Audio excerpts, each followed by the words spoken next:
Hi everyone, it's Andy from Hobby Headquarters, and I have an exciting new kit to share with you today from Miniart.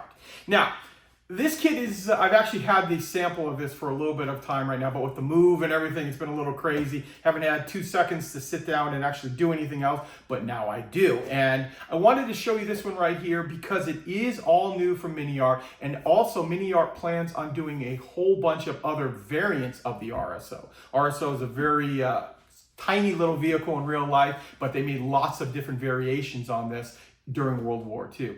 Now, because I've actually had this sample for a little bit of time, I just want to let you know these kits are available right now in the United States and actually around the world for that matter. We have them on our website that if you decide you want to get one of those, you can go ahead and pick it up right on there. But what I thought I'd do, because it is a cool vehicle, I think, and the fact that there's going to be so many other variants come out, I thought I would take this one over to the workbench right now, open it up, show you all the parts inside, and let you take a look and see what it actually looks like and what's involved in putting this thing together right there. So, cool kit, and I'm excited to share it with you. So, let's get started.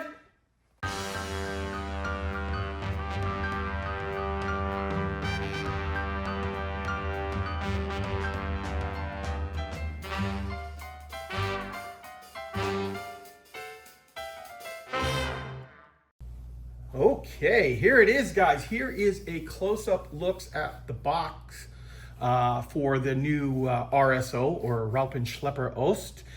Early production meaning it's the metal cab version, as you see right here. Through the end of the war, lots of other variants were made. A wooden cab version as they started to run out of metal, as you can imagine. They also made an open top, one that mounts a Pack 40. This could also tow a Pack 40 as well.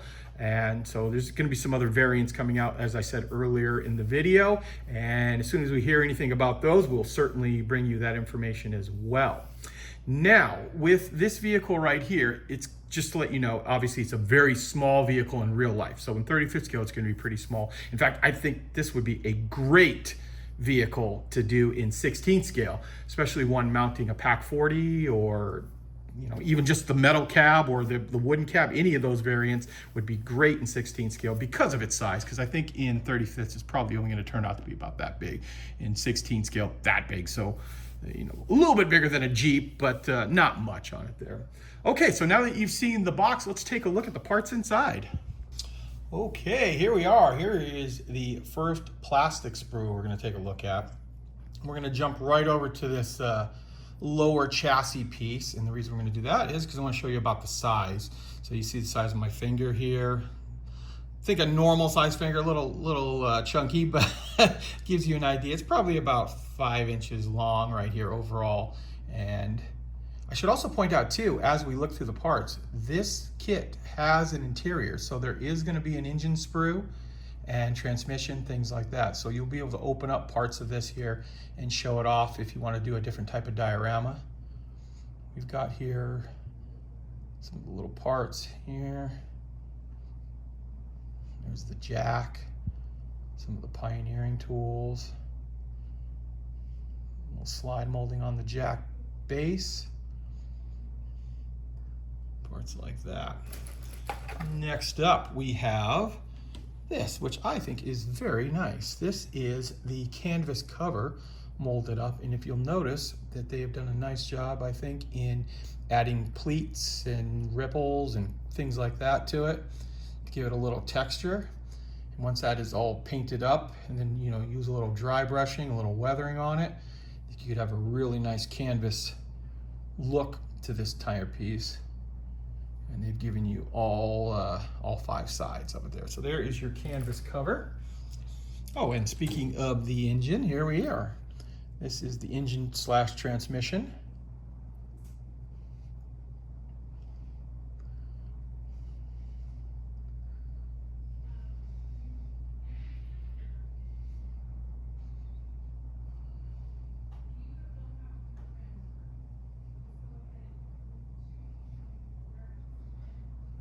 Go. So there's part of our engine.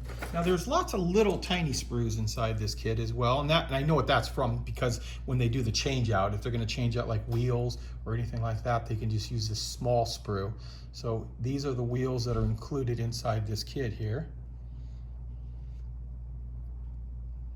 texture looks very, very nice on the wheels too. So there you go. You're going to get multiple of this sprue, as you can imagine. And then here are some of the canvas supports that if you want to leave the canvas cover off, you have the canvas supports on there. And here we've got some of the interiors. So we've got some of the seats, firewall right there, and some of the frame pieces.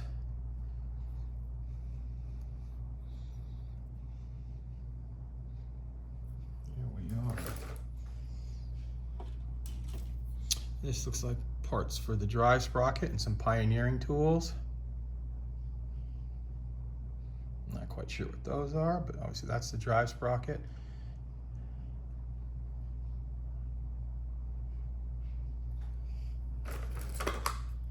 So you're going to get two of that particular sprue, and then there's that other wheel sprue I was telling you about. Here are the wooden sides.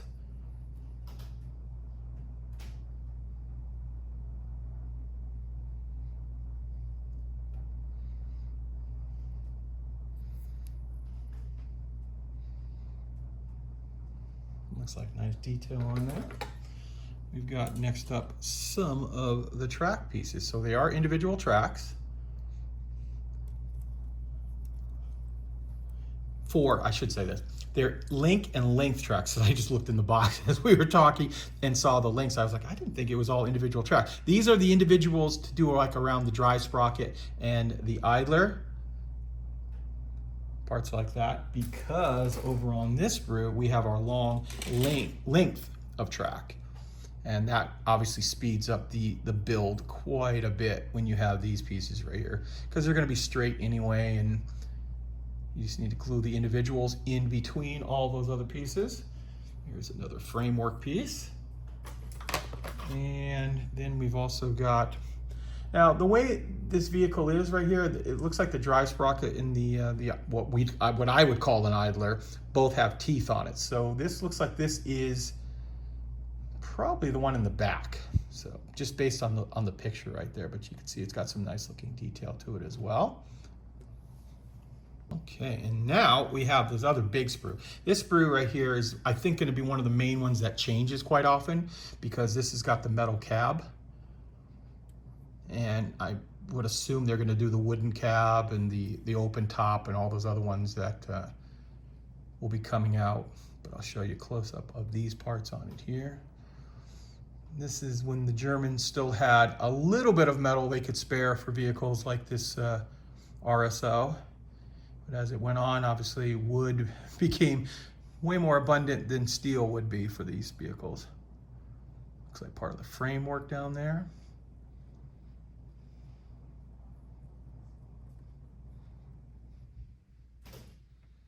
Interesting the way they do the leaf springs on this vehicle. How it's mounted inside that framework. Flip this over just in case there's anything detail-wise we need to look at.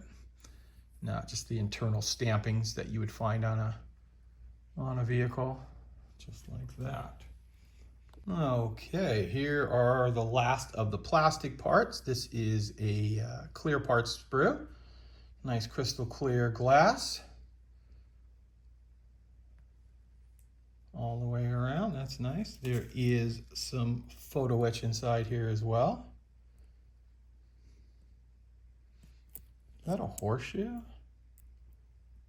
Yeah, I think that's supposed to be a horseshoe. Probably a good luck charm for it there. And finally, we have our decal selection here. Looks like they give you 2 different vehicles to choose from, and then a few other little insignia markings, things like that on it there.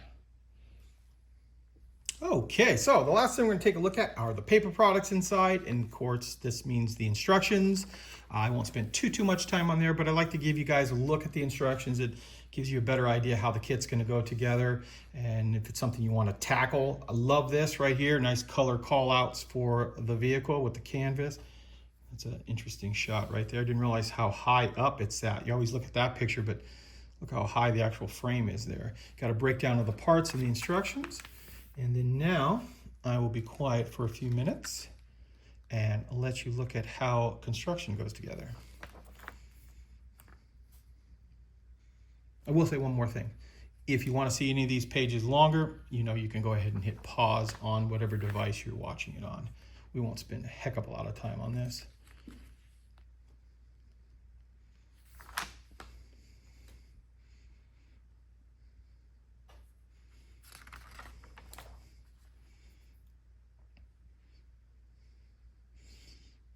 And then finally, we've got the last page here with the different variants, whether you want the open top or with the canvas cover on or off on it, basically.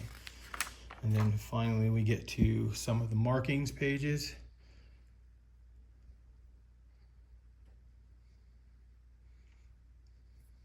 Just like that. And the final one right here in autumn of 43, all in dark yellow. And now what we're going to do is we're going to take a look at some of the announced RSOs that are coming out from Miniart. Not out yet, but will be out very, very soon. Remember, this kit is actually available, and if you're interested in it, you can pick it up on our website, andyshhq.com.